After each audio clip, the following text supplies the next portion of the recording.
අයිබෝන්ට කිව්වා එහෙනම් හැමෝටම කාලයකට පස්සේ අපි අදත් ඇවිල්ලා දිනවා vlog එකකින්.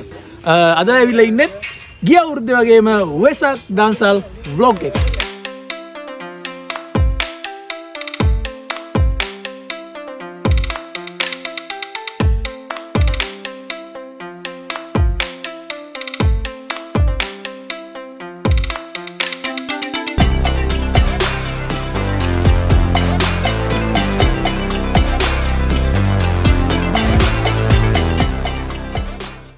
මේ travel with barbecue කණ්ඩායමේ සමාජිකයෙක්ට කිසිම වැඩක් පොලක් කරගන්න බැරි තත්ත්වයකටපත් වෙලා ඉන්නවා. ඔව් ඇත්තටම ආබාධිත තත්ත්වයකටපත් වෙලා ඉන්නවා.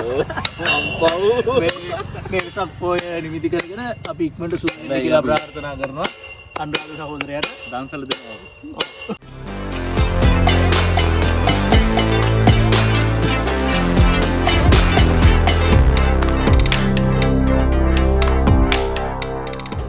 මෙහෙම බර වැඩක් කරන්නේ කාලෙකින් ටික ඇඟට අමාරු ගණන් ගන්න බෑ. හායි වා පිටවස්සේ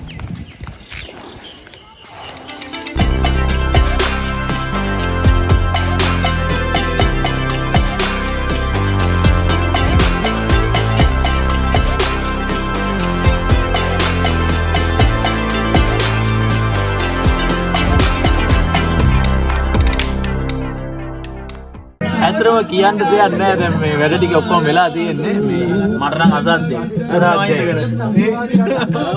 අපේ නවෝදයා ඉන්නවා කොළ පාට කවුමක් ඇදලා අලු පාට පාට එකක් ඇදලා ඔෂානි ඉන්නවා රෝස පාට එකක් ඇදලා ජමෝදි ඉන්නවා රතුයි කළුයි සුදුයි ඇදලා ඩිරලි ඉන්නවා ආ පාට කළු පාට රෝස පාට ඇදලා රසිනි ඉන්නවා. උඹ උඹ පාටද? මතකද? කොළ පාට රතු පාට දම් පාට හැබැයි දෙන්නේ කහ පාට.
Blognya itu ya? Aulannya apa ini?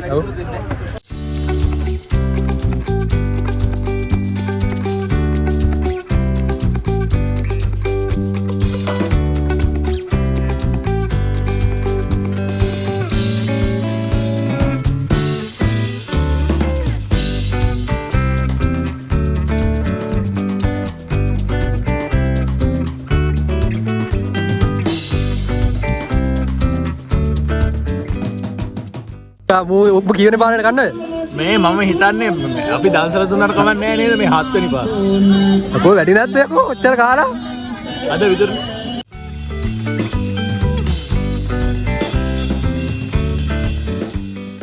අපි මේ දවස්වල අයිස්ක්‍රීම් ගන්නේ චිල් හවුස් එකේ අයිස්ක්‍රීම්. මේ ඉතාමත් රසවත් අයිස්ක්‍රීම් එකක්. කොළ පාට, රතු පාට, දම් පාට ඒවා නෙවෙයි අපි දෙන්නේ මේ පාර. හැබැයි දෙන්නේ කහ පාට.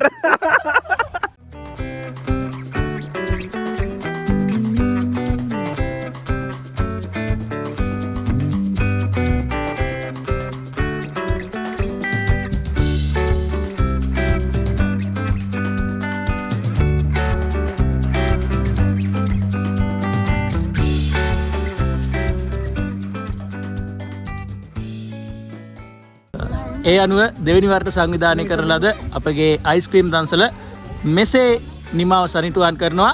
ලබන අවුරුද්දෙත් තුන්වෙනි අවුරුද්ද විදිහට මෙම ස්ථානයට එන්න, මේ ස්ථානය වල හොයාගෙන එන්න අනිවාර්යයෙන්ම travel with barbecue කණ්ඩායම අයිස්ක්‍රීම් දන්සල දෙනවා. එහෙනම් ජය වේවා. අර අයිස්ක්‍රීම් කාලා උගුරු නම් මේක සුදු ගියා. අපේ රෙඩා ඉන්නවා මේ ඇතුලේ. රෙඩ වෙලා. අපේ පළවෙනි දන්සලද? කොත්තමල්ලි. කොත්තමල්ලි.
බුද්ධං සරණං ගච්ඡාමි.